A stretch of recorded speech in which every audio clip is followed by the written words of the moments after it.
activez la cloche des notifications. N'oubliez pas.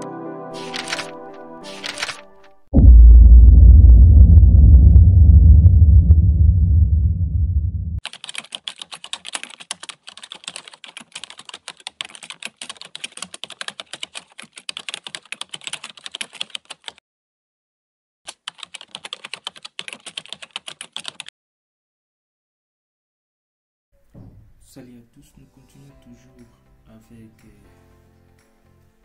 nos cours. Après avoir vu la présentation des matériels et de l'environnement, après avoir fait la création de l'état au format de la carte PVC et visualiser les résultats de l'impression. Maintenant, nous passons à la présentation de l'architecture client-serveur avec HFSQL.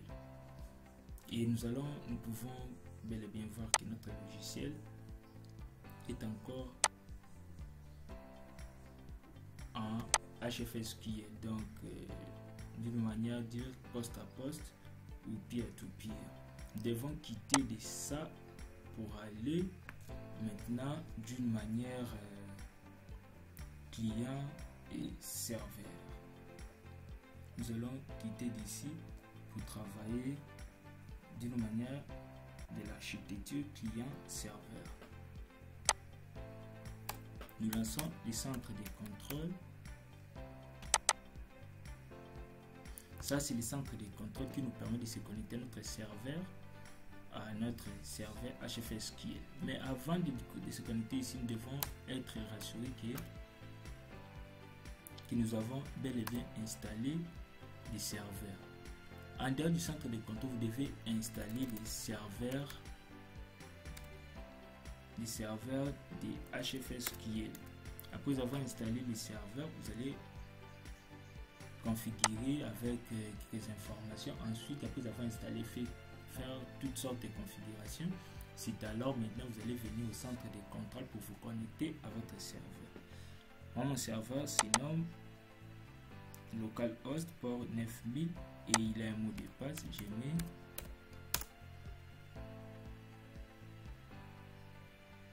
nous avons ici nous sommes connectés entre centre de contrôle au niveau du serveur.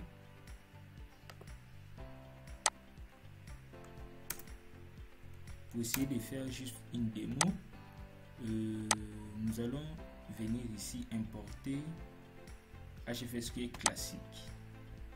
Ici, vous allez renseigner l'emplacement. Je viens ici, carte PVC, c'est ici, et je clique sur sélectionner le dossier suivant. Ça, c'est déjà l'existant que j'ai déjà utilisé l'autre fois. Je mets juste BDD PVC. Ok, il n'y a plus encore moyen de mettre ici parce que c'est pas important. Si le fichier de données de mot de passe, vous allez saisir le mot de passe ici. Ici, vous allez voir, ça m'affiche tous les fichiers, que ce soit pour d'autres consort fichier. Je mets aucun fichier, je sélectionne uniquement celui de l'étudiant que j'utilise. Et je peux venir ici, c'est ça. Donc il y a 6 enregistrements. Donc je préfère faire d'une manière où que ça puisse pas répéter les dossiers exe. Donc je supprime celui-ci. Je fais rapidement ici exe. Pas suivant BDD PVC.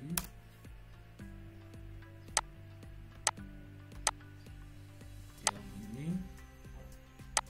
C'est ça, sans que les dossiers exe puissent se répéter. Nous pouvons voir Kalumbo que nous avons précédemment enregistré. On peut fermer. Après avoir réussi à importer les fichiers au niveau de notre serveur, nous pouvons revenir ici et à partir d'ici peux carrément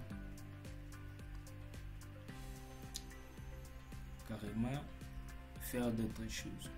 Maintenant, nous allons créer un nouveau projet que nous allons importer simplement les états, tout consort et autres, et quelques éléments. Nous allons créer un nouveau projet.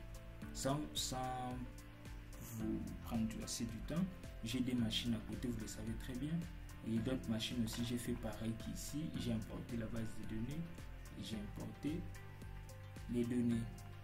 Donc, de ce côté, qu'est-ce que je dois faire? Je vais créer un nouveau projet. Pour ne pas vous compliquer, j'ouvre une fenêtre de nouveau. J'ouvre à nouveau une fenêtre. J'ai créé un nouveau projet.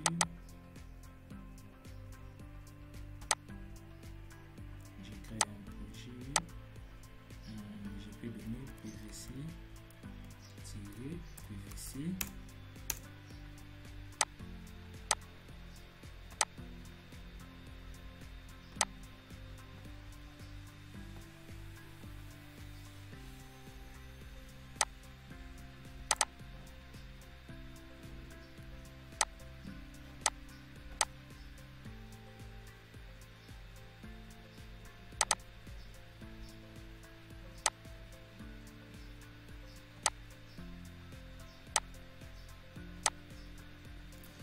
Je vais venir au niveau du projet importation.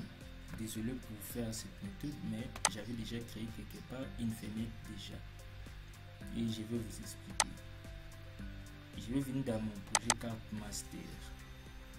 C'est ce que je vais utiliser. Il y a tous les éléments. Il y a une classe connexion que je vais expliquer. Il y a les états que nous avons ici. Il y a les fenêtres. Toujours pareil à celui du projet, je sélectionne de tout. J'ai copié dans le nouveau projet.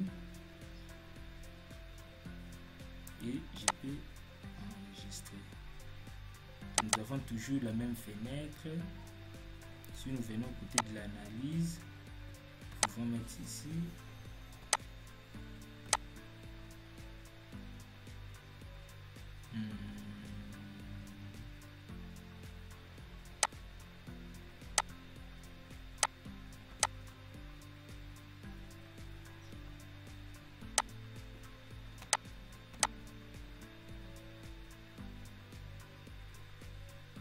Nous avons toujours les mêmes fenêtres. Nous avons le login. Nous avons les mêmes états. L'état et celui par rapport à la zone. Et nous avons une classe connexion. Dans cette vidéo, je vous ai montré probablement comment envoyer les fichiers au niveau du serveur HFSPL, comment importer les données, comment créer un nouveau projet pour importer les éléments dans un nouveau projet, importer les éléments d'un autre projet. C'est toujours l'ancien projet que j'avais développé, maintenant ça c'est un nouveau projet que j'ai créé, j'ai juste importé les éléments. Restez côté à la vidéo suivante, nous allons voir comment maintenant créer la fenêtre en question par rapport à la configuration et comment créer une classe de connexion. Restez coaché, c'était Finstrom avec Olivier Kibé.